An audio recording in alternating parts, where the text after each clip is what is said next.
Avvalersi di una persona che abbia la dignità composta e educata di dare autorità all'autorevolezza è puramente buono.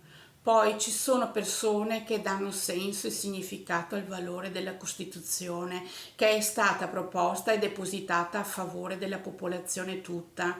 Per quanto mi riguarda, l'appartenenza dello Stato e allo stesso è un punto a favore per tutta l'umanità. È un piacere ovvio esprimere ammirazione di tanta benevolenza, offrendo a noi il sudato compito di onorare e onorarci di tale scelta, perché è compito dell'amore conquistato con prestigio e salutare benessere, com'è la serenità che ci dà codè la volontà di ammettere che il mondo è intorno a noi e ne facciamo parte.